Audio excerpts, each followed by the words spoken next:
Hey everyone, welcome to A Mess Nonetheless. I'm Rachel. And I'm Melissa. And guess what? We're sisters. Oh my gosh. If anyone's listening to this for the first time, we say it every time, but never quite like that. I have a headache, so if I overcompensate, that helps a little bit. Yep, we're sisters and we talk about the messy things in life. And if you have never listened to our theme song on the end of our podcast, you need to, because our brother on a whim wrote a song for us about us, and it is our outro song. It's hilarious. It is phenomenal. Literally, I think the first time we heard it, we listened to it on repeat like 100 times and laughed just as hard every single time. I still laugh at it when I edit these. I'm like, there's that song again. Yes. All right, today we're going to talk about how to be someone who shows up for other people. So this is actually came because we talked about this in our life group last week. And it was interesting to me how many people were like, I don't know that I do show up for other people. So we had, now they do, like these people, like I could tell them, these are the ways I see you show up for people. But they were like, I just don't know. Like we're so about ourselves. Our life is so like, full that it's busy. Yeah. And so we talked about like, how can we be those people? Because our lives are still probably all going to be pretty full. Yeah. And this all stemmed from the sermon that we had listened to. And the person who preached the sermon said that he had heard another pastor say, it's not your ability, it's your availability. And so we all really liked that when this person was struggling with like, is someone better than me at this? Like, all I have is this measly little gift. And it's like, it's not your ability, it's your availability. Yeah. And so if you're like, but I don't have any availability because I'm insanely busy and full. Well, hopefully we can talk through some things that I think showing up for other people can be smaller than we think. Yes. And I think it's intimidating for a lot of people. But I read this book once called Just Show Up. And it was published after the writer died.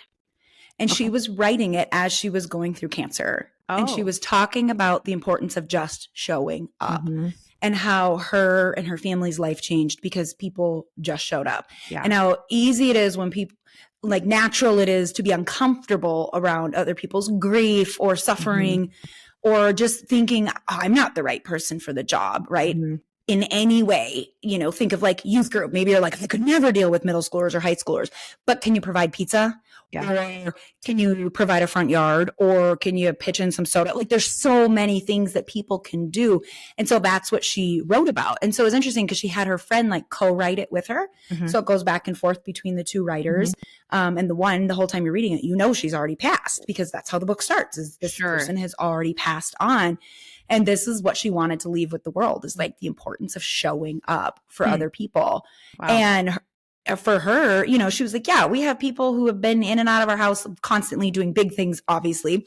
But she's like, but we have other people who just bring us one meal once a month. Right. Just and that's one meal means something. Yep. That's been there. They have to make.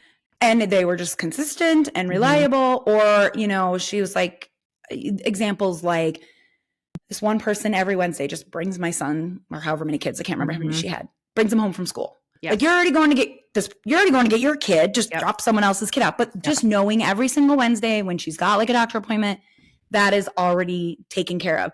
And, so we were talking about this at our life group. And so my first question that I want us to talk about, Melissa, is like, what does showing up look like? Like I obviously just gave a few examples, but like, what does showing up for other people look like in our lives? Like, how do we show up for other people? How have other people shown up for us? Like, what has that looked like? Well, before I answer that, the whole time you were talking, I was thinking about Young Life. So if you guys have been listening, you've probably heard us talk about Young Life at different times. It's a ministry for youth, for high school kids. Middle school is wildlife. So it's all under the same umbrella. And single moms. Yeah, there's single moms. There's lots of different things under the umbrella of Young Life. And Rachel and I grew up with, us and our brothers grew up with our dad being significantly involved in Young Life. He was on staff a lot, but he was always volunteering when he wasn't on staff. And what that means is he's actually an engineer by trade. So he would kind of go back and forth between the two careers. And so we just grew up in Young Life. Like my dad was at a Young Life club, which is what you call the night that all the kids get together and hang out. It's like youth group, if you will. They just don't call it that. Yeah. The night my mom went into labor with me. So literally we are all born into it. And then we've been Young Life kids, and then we've been Young Life leaders, and we have been on staff at different times. And our kids are now involved in Young Life as kids and leaders. And one of the things that I know our dads would say, but I believe that this would be a Young Life philosophy in general, but part of the core of Young Life is what we call contact work as a leader. And that means you show up where kids are, literally show up. And you show up at their games, you show up to their concerts, you show up to their musical, you show up to their art presentation, whatever it is, you go where the kids they are. And that can be very intimidating for a lot of reasons. One of the big ones is time. Like, I don't have time to go to a 2-hour game every single week and see all these different kids. And he would always say, just show up, let them see you there, be there for 15 minutes, wave at them, connect with them, talk to them. And then that has just made an impact. He goes, they will remember it. They will talk about it later. And it's so true. That's exactly what would happen.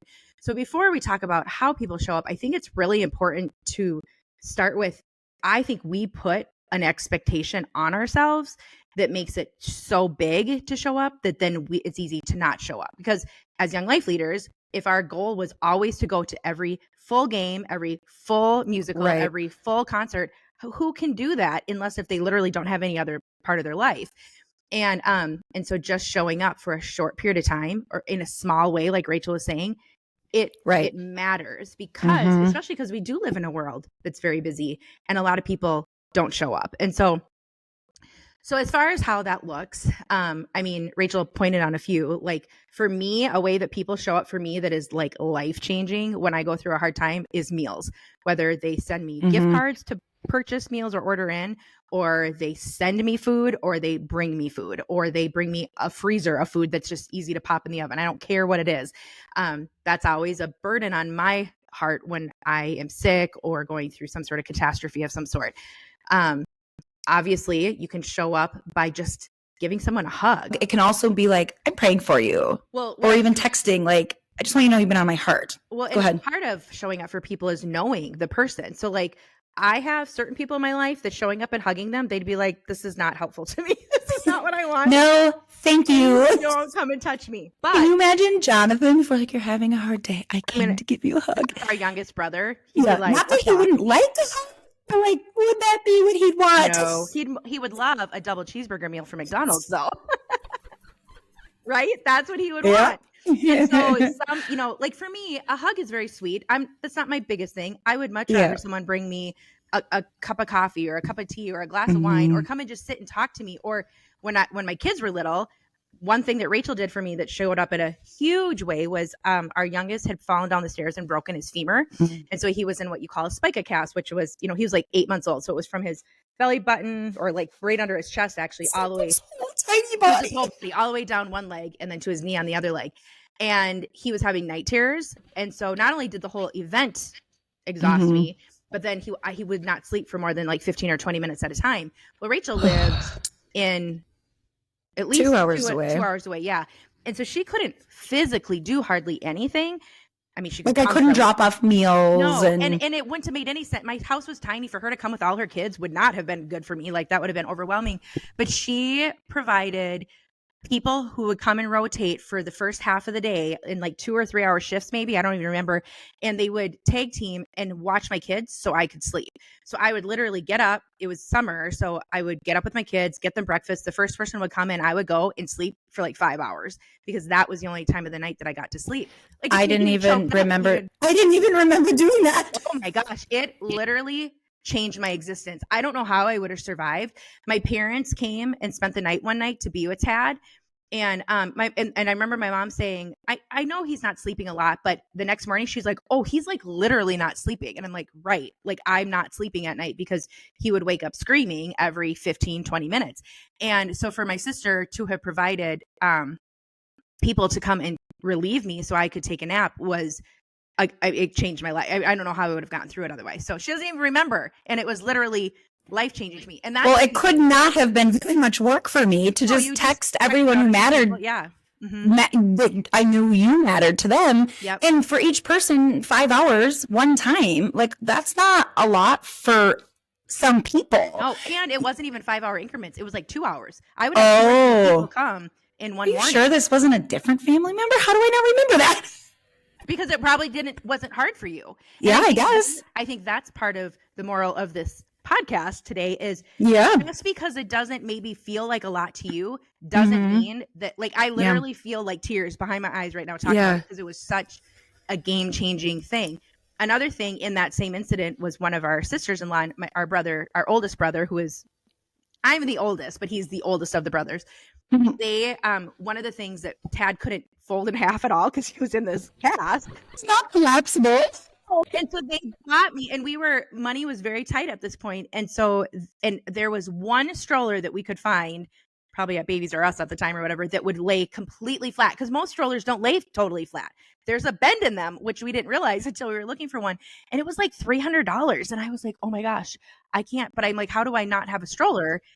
Because he was heavy and 8 months old in this massive cast, and he wasn't easy to hold. No, not at all. Because you'd be like holding. You couldn't even sit in a car seat. You had to like lie him flat on a pillow and buckle him in. Yeah, and on the bench seat in our van, and it was too short, so we had to build a makeshift footstool at the end of it, so his legs could hang out over it. It was a thing. It was not collapsible. It's not. You guys, go get a big plank and cuddle it and hold it and put it on your hip. It is not easy. And then make it heavy. No. I forgot about how ridiculous. It just felt so overwhelming watching you, but now it's kind of funny. So anyways, they bought me the stroller because, and so these things that they probably don't even remember that either. Those things, I mean, this was what? He's almost 16. It was almost 16 years ago or 15 years ago. And those things are still at the forefront of my mind. So yeah. Those were huge things to me. I can't believe that you're like, I don't remember it. I know. Well, and that's exactly what you're saying. It's so funny because that's exactly what you're saying. You're like, that's the point, is sometimes showing up for other people doesn't feel like a lot of work. And I think people get stuck on, I don't have a lot of time and what could I even do? Yep.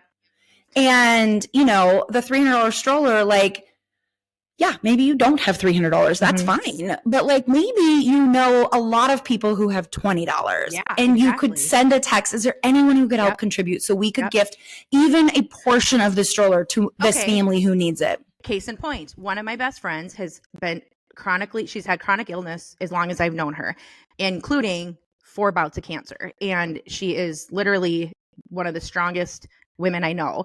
She is a complete badass. I mean, that really is who she is. So if you met her today, you would have CJ, you guys have. She's been on our podcast before. Yep, she's been on our podcast. And, but she was going through a significant health crisis, and she had little kids at home still. So having food is always such a big thing. And so I, was very connected in the community that we lived in at the time. And so like Rachel, I forgot about this until we're just talking right now. I just sent out a bunch of texts, and over like, I don't know, maybe a month, people she didn't even know were dropping off food at her house because she was newer to the area. So she was not well connected, and they had meals on the regular, and it was no big deal for me. It felt like, oh my gosh, I'm not doing enough. And she was like, you have people bringing me meals like every other day. Like, yeah, those things matter. Yeah. When I had shoulder surgery and I couldn't raise my right arm, like I couldn't raise it in the air. I couldn't lift and grab. I couldn't lift and grab the bread. Like I couldn't do any of that for 9 weeks. I had a friend set up that's a long time. Holy cow. I know, a meal train for the first 6 and literally like 5 days a week, which, you get leftovers and stuff. Like 5 days a week, I had meals coming, and I think no one did more than 2. And in a 6-week period, bringing someone 2 meals is not usually. So a lot of people would be like, can I bring you 2 in 1 week and bring them at the same time? I'm like, of course. They bring me a pot of soup or whatever, and then we just heat it up. And if you're going to bring someone a meal, just double what you're already making. Like it is. Right. That's what I always do. You have to go to extra work. It costs a little bit more, of course, for that meal, but it's actually a very easy thing to do. Yeah. In fact, I will always sign up for a meal train. Even if someone's in Minnesota and I'm in Arizona, I can always send them DoorDash or, pizza, or just even Venmo them and be like, order out on me or whatever. I will always sign up for a meal train because I think it's just such a simple way. But the times I feel the most blessed by bringing someone a meal is when I'm already making my family dinner and realizing this is a lot of food. and thinking this could feed us. We could eat this many times and I could have a lot of lunches and dinners, and then knowing someone's having a hard day and being like, did you guys plan dinner? Could I bring you dinner tonight? Like it's kind of a last minute thing. Yeah. And it always feels, it always feels like obviously it's a blessing to them. They're like, oh my gosh, thank you so much. But it feels like a blessing to me because I have the choice right then and there to go, do I want to have ease for the rest of the week because I made all this food, or do I want to bless this person? And I always feel like God honors that. 100%. And the more those things, I do those things, God brings people to mind. Well, and along with God honoring, if you guys are sitting here thinking, okay, my resources are slim, my time is slim, my finances are slim, my energy is slim, whatever it is, I have been in all those situations where I have taken care of people and God has completely filled in those gaps. I mean, when my kids were younger, I know I've shared this. I mean, I lived on the tightest budget I could ever have imagined. I mean, by the dollar. And I brought people meals all the time. Like she would grocery shop and go, that's going to be more before she gets to the register and put something. That's how tight she was to her grocery. Like, I have $93 and this is $95. So I need to put a $2 item back. And yet anytime I would anytime I said yes to bringing people food, I had plenty of food, like plenty. It just stretched. Like God just has, and this is a biblical thing. Like he talks. It's very, things. Well, think of the 2 fish and 5 loaves and it turned into 12 baskets left over after feeding thousands of people. Yeah, exactly. And that's just one of those stories. And we're like, during that time in my life, there was a lot of times when I was like, okay, I can't financially take care of anyone. And even though I was a work at home mom with little kids, I did have time, pockets of time. And like, I remember one time our brother and his wife were moving into my parents' basement for a short period of time. And they really wanted, and they were working full time and she was pregnant. And in fact, I think maybe one of their kids was in the hospital at the time. Does that sound right? Well, one was in the hospital. Seth was in the hospital for 11 days, but I don't know. I don't think they were moving at the same time. I can't. Anyways, either way. And they really wanted the bedroom they were going to live in painted. And I remember her saying, I just won't get that done. And I was like, I can do that. Like, and I love painting and it was not a big deal. And your kids probably came and played in the basement with mom's toys. And it's not like you had to pay for a babysitter. No. And it took me, it took me an afternoon or whatever, because it was not a huge room or whatever. And so I just feel like God honors that and blesses. I didn't feel short of time that week. And if I did, it certainly doesn't carry with me now. The memory of taking care of them is far outweighed any memory of anything else happening. Right. Yeah. And it's funny because like obviously painting a room is big. Like a lot of people are gonna be like, I'm not going to do that. That is big. But someone voiced a desire for something that they knew they weren't going to get. And Melissa was like, wait, I actually have time for that. And was like, I will do that. And God provided and allowed for you to have the energy for that week and you to have the time that you needed. And that's what he does is he takes care of us when we take care of other people. Absolutely.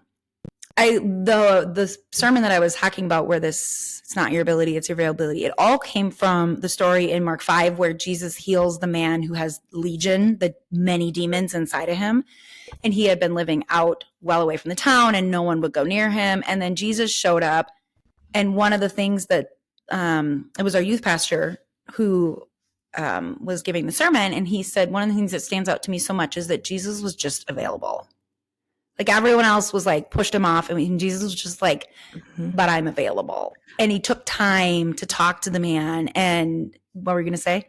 One of my favorite stories of him being available is when he was literally on his way in a crowd to go heal a little girl. A dying child. Was dying, literally. And if he didn't get there in time, child was going to die. And a woman who had been bleeding for like a decade and a half touched him, thinking in her head, if I just touch him, he'll heal me. And he was like, well, stop. Who touched me? And I mean, he's got people everywhere. And he sat and listened to her tell her story. And then he got there and everyone's like, you're too late. She's dead. He's like, she is not dead. She's sleeping. Get up. And she was fine. Like, obviously she was dead. Right. Was. But he did. Yeah, that's what we said. She's not sleeping. Yeah. She's sleeping. So I'm a person who's just like strong in efficiency. I don't like things that waste my time. It was even hard for me for a long time to really press into my own emotions because they just seemed like took up too much time. They took up too much time, useless, whatever. And there's this person in my life who I work with him. And so we're involved in each other's lives and in, work related things. And he regularly doesn't understand why anyone else doesn't get everything done like immediately. Like I would have gotten that done already. And I'm always like pushing back because I'm like further along in life and in my faith journey than him. And I'm like, you don't understand. That's exactly who I used to be. The person who was like, get everything done right now. And how come you can't too? Right. And I was like, what happened was I didn't have time to be available to people. I didn't have the willingness or the belief that I could just, I can make time for that. I wasn't able in my head to do that because I always had something I was trying to finish. My life hasn't changed. I always have stuff I need to do. Well, I have too many things I need to do. But I also, God has really taught me everything doesn't need to be marked as urgent. Yeah. Or else you will never be able to just show up for people when they need you. And this particular person will sometimes call and be like, I need some advice, and take 20, 30 minutes of my time and feels like a million times better because I prayed for this person and given scriptural advice and guidance and wisdom.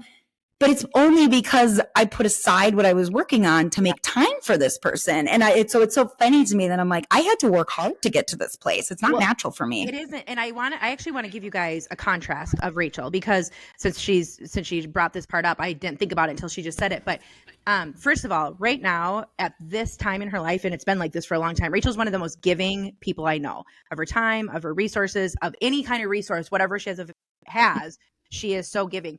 When she says, I like when I suddenly am like, oh, I have extra food, I could bring someone a meal. She's doing that all the time. And I don't even know most of the times because I don't live where she lives, but just in conversation, it's not like she's like, hey, guess what? I brought someone else a meal. She's just like, like, okay, so like I brought this friend a meal and then I went and did this. And then we did, like, she's just listing off what her day looked like. And this is very regular. I know in my own life, she knows that I love gifts, and she's always just sending me random little gifts like earrings or a mug or something that'll make me laugh. When I lost my job this summer, she sent me the best card. It was super inappropriate and it made me laugh for days.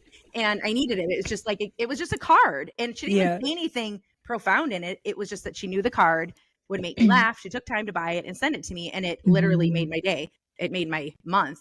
And, but when she was younger, when she had way less on her plate, because she didn't even have kids yet, she worked full time from home.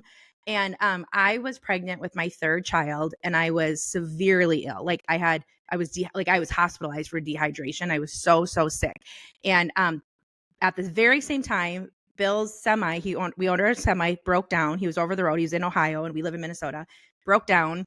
So he rented a truck to finish the load. That truck broke down. So he ended up being gone for like 2 weeks straight. And it was extremely stressful in every single way you could imagine.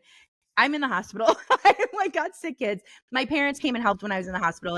And I was like so sick that I would like crawl into the kitchen and sit on the floor and like my kids were too little to make themselves food. So I'd like make a peanut butter and jelly sandwich. Yeah, they were like 2 and 3. Yeah. And I was just so weak because I couldn't keep anything down. And after about 5 days of this, I don't think I had been hospitalized yet at this point. But after about 5 days of this, I remember Rachel lived about 45 minutes from me, and she came over. And I don't remember the purpose of your visit. I don't know if it was to help or if it was just you were in town. And my house was destroyed. I mean, it looked like a tornado had gone through it. There were diapers everywhere. I had no diapers, not poop diapers. Yeah, I just had a pile of them. Because I couldn't move. And she was like, "Oh my gosh, it's terrible. Why didn't you tell me it was so bad?" And I remember saying, "I don't know how I could have told you any more. Like I can tell you. I was telling you. Like, I am sitting on the ground with my arms above my head making peanut butter and jelly." Which you didn't tell me that. Other people said it too. Like other people, like aunts and cousins, were like, "Whoa, whoa, whoa." And you did realize, like, you weren't, people just thought you seemed to have it all together. And yes, and that's something else we can talk about a different time. But what came from that is Rachel admitted to me later, she goes, "I'm going to be honest, I didn't want to come and help." Like, and I remember her saying, I don't remember that. She was apologizing, like, "I am so sorry." And it's so crazy because that's like, now, you guys, last fall, a year and a half ago, I had like a heart thing happen. And Rachel was on a plane that night, flew up to be with me and just to take care of me. And like, And I had people to take care of me. I didn't have little kids anymore. I didn't need her for that purpose. Of course, I needed her just as my sister. So complete contrast. And the reason I'm sharing that is because if you're honest with yourself, you know if you're good at taking care of people or not. You know if you're selfish with your time and your resources. And you know if you're like, I maybe don't take care of people as much as I want, but that's my desire. Well, those are two very different things, first of all. But just because you maybe are naturally not super giving of your resources doesn't mean that you can't transform into that, because truly Rachel is literally one of the most giving people I know. Thank you. Well, I wanted to share a little bit more about how selfish I was back then, but first, when you said I hopped on a plane, so that's an amazing story of someone taking care of me. Oh. So you were saying I came and took care of you, as I did. And do you remember when Mom and I went out to lunch and you were like sleeping, and I had 2 phones. I don't know if I told you this. I had 2 phones up to my ears because I was making all your doctor appointments. Oh, yeah. And you had appointments like all over, like different hospital systems, and like one had to be done before the other. And I mean, it took me like hours to line up with these. I was like, there's no way she's going to be able to. She's so exhausted. Yeah. She is not going to be able to do this. And so I've got Mom's phone up to here and this one. And I literally just told them, my name is Melissa Schaefer. Yeah. This is my date of birth. I need to make these appointments. And Mom was like, it's so devious. So I'm like, I could make a living out of this. I will call and make all your appointments. Just give me all your information so I can pretend I'm you. So yes, I went and I took care of her. But what happened on my end was, it was Saturday night. My sister like went to the ER and then ends up in the ICU. Okay. So I think just you were in the ICU. I was? Yes. They had you in the ICU. It wasn't as bad as it sounds. The specific test she needed only took place in the ICU. So they had to admit her to the ICU, right. But it wasn't like life or death, but it was still really scary. Like they had to stop her. Restart, like jump my heart. My heart didn't stop, but they had to. They stopped it and restarted it. Yeah. And so, and then she had to have like a follow-up, like surgery. And so anyways, so I know she's in the ER. It's in the night before. It sounds like people think maybe she's having a panic attack. Okay. So the next morning I wake up, or maybe like 5 a.m. or something, and I realize my sister's in the ICU, and I'm like, whoa. It was not a panic attack. It was not a panic attack. So I went to bed thinking maybe like she'll be fine. And the next morning being like, what is happening? And so I quick text my best friend, and I'm like, oh my gosh, this is what's happening. Now she is a pastor's wife. So if you think Sunday morning getting a lot of kids out the door is difficult with your husband, she has to do it when her husband's not available. Like he's at church like 2 hours before church starts. And so thank goodness they started having early childcare. Right. So she does get to send her kids to church sometimes. Awesome.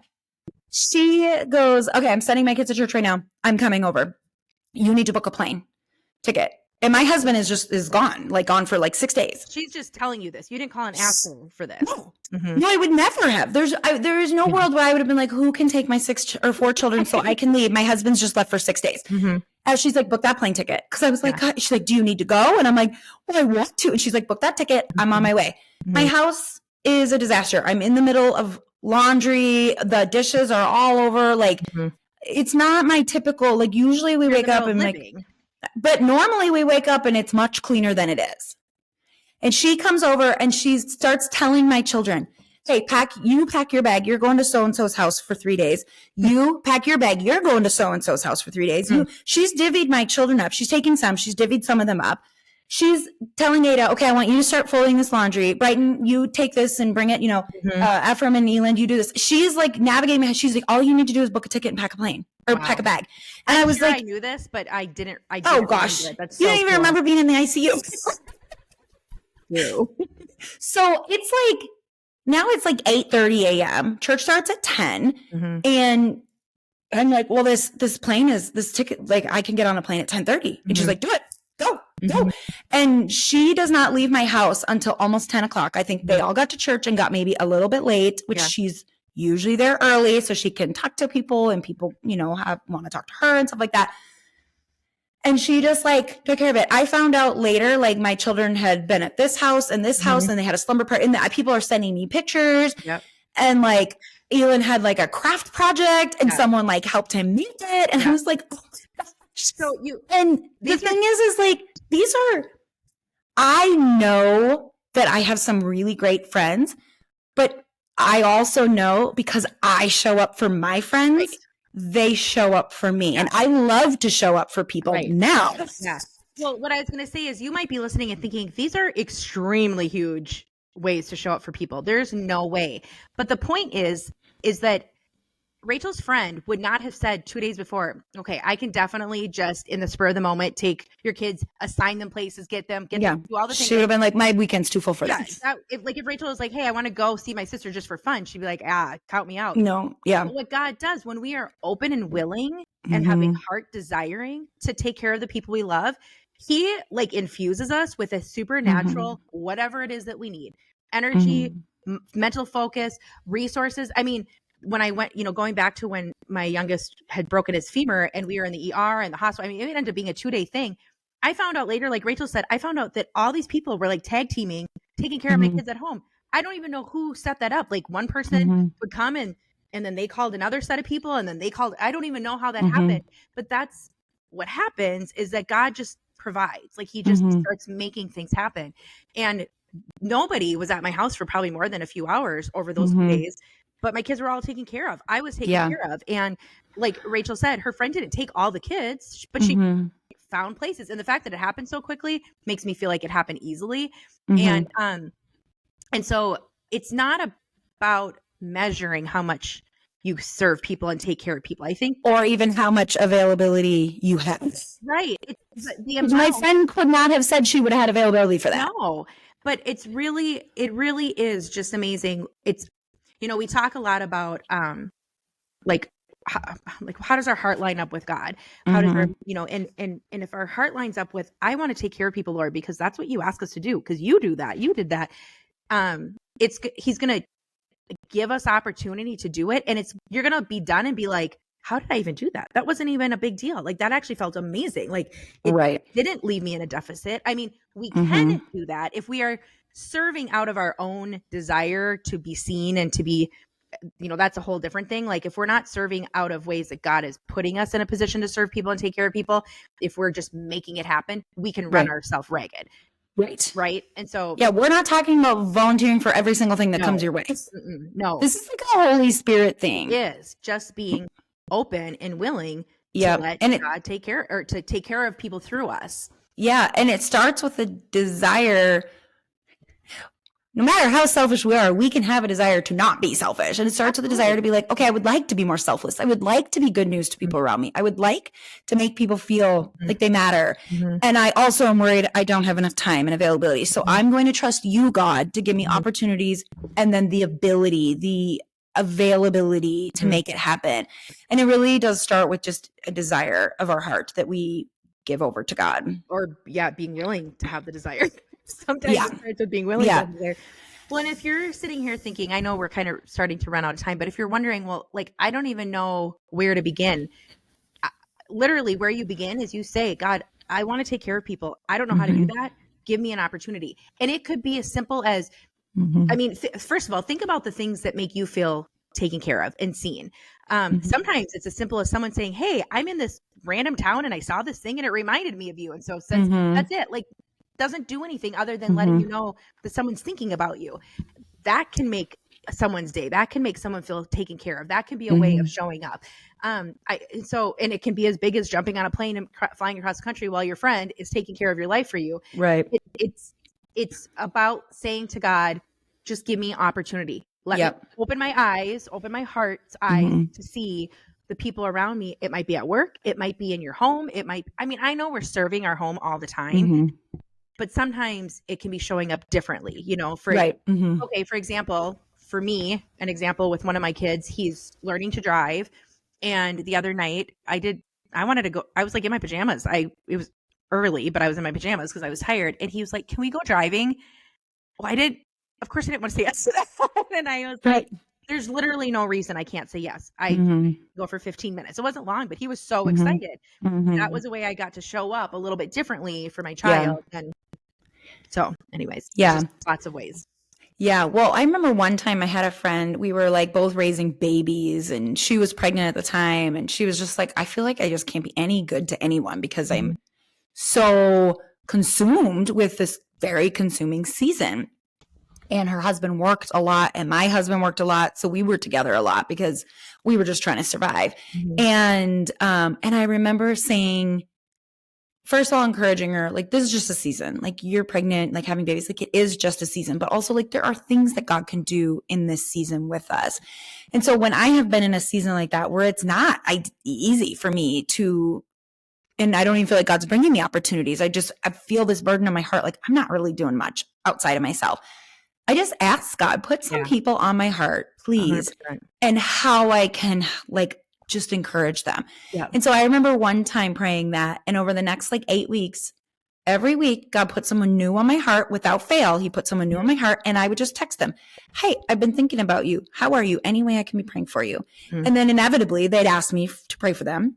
A few days later, I'd be like, hey, just letting you know, I've still been praying. You know, I'd love an update, or how's your mom, or whatever I was praying about. Right. And then the next week, God would bring someone new and I would just start over. And it's like that you can do from any season of life. You can do it bedridden. You can do it when you're having health issues. You can do it while you're surrounded by babies, or you're insanely pregnant, or your world is going 100 miles an hour. Because there's always times, if you have kids, there's always times you're sitting in a parking lot waiting for them. You know, there's always times when you're at a stoplight. There are always times when you're in the bathroom. Like there are always times when we are waiting in a doctor's office, and we often, this is so like we so often just go to our phones and use social media. But if we have the desire to show people that they matter and we want to love and encourage people well, those are really easy things to do. Yep. You don't even have to write a card and put a stamp on it, you know? Right. And if you're thinking, okay, I'm going to do that when my life slows down, I think that is right. It'll never happen. And that is even more reason to start asking God to give you opportunity now. Because when we serve God which when we're taking care of people, we're serving God. Like, and again, this is not saying yes to everything that comes along. This isn't wearing you to the bone.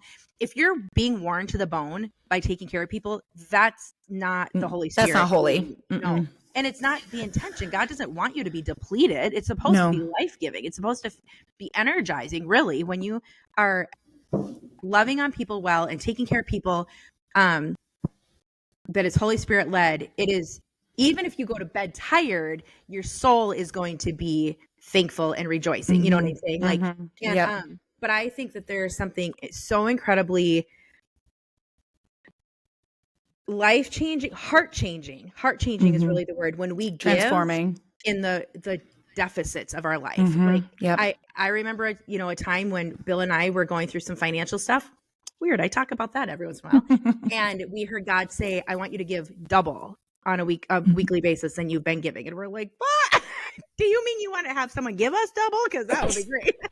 Yep. I will take that double portion. Is not what he meant. But you know what? That giving double never affected us. It never, because if he's asking us to do something, he's going to provide whatever it is to do that thing. He's going to provide the energy. He's going to provide the time. He's going to provide the childcare. He's going to provide the finances. He's going to provide whatever it is. Because that's who he is. He doesn't say, I'm going to ask you to do this thing that's going to take a lot out of you, and then, have fun, good luck. Right. No, it's true. Well, and the Bible says whoever can be trusted with little will be given more. Yeah. Right.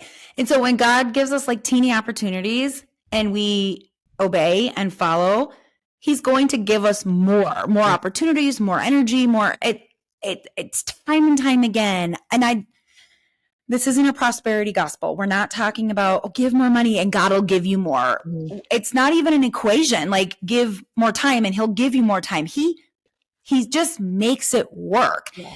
And I love that. And it's, and he who cannot be trusted with little will not be more will be taken from him, And so sometimes when I think, like, this season that I'm in right now, like, my kids are in a lot of activities. My husband travels a lot. I'm in school. I have a job. I am podcasting with my sister. I should, in theory, have no time. I always have stuff I need to do, like, always. But I also feel like I have been more restful in this last 6 to 9 months than I can ever remember. before, and I have continued to take care of people. I have not stopped serving my family and serving my friends and serving my church and my community. And I feel like God has just given me more than what I need to get through. And it's not because my to-do list is really long, because it is, but he's also taught me like how not to be overwhelmed by it, because he's like, I got you. We are going to make it through. Yeah. And I used to let to-do lists just overwhelm me and make me feel super anxious. So then I definitely didn't have time to say yes, because I'm so anxious. I need to finish what's on my to-do list so I can stop feeling anxious, and then I will have energy. But I never did, because the to-do list never ends. Yeah. Just when you finish all the laundry, there's more laundry. It's always there. Yeah. Yeah. So good. I like this. All right. I like this a lot. I hope this is encouraging to people. I hope that you feel challenged, but like in an exciting way. Like, okay, I like what I do, but I want to do more, or I want to level up, or, just bring it to God and let him tell you, what are we going to do in this current season of loving people and serving people? So love it. All right, you guys, take care. Have a good day. You might feel that your life is a mess, but don't feel bad. Ours is too, but we own a microphone and we have no shame. That's why we'll talk about how our life is a mess nonetheless. That's the name of our podcast.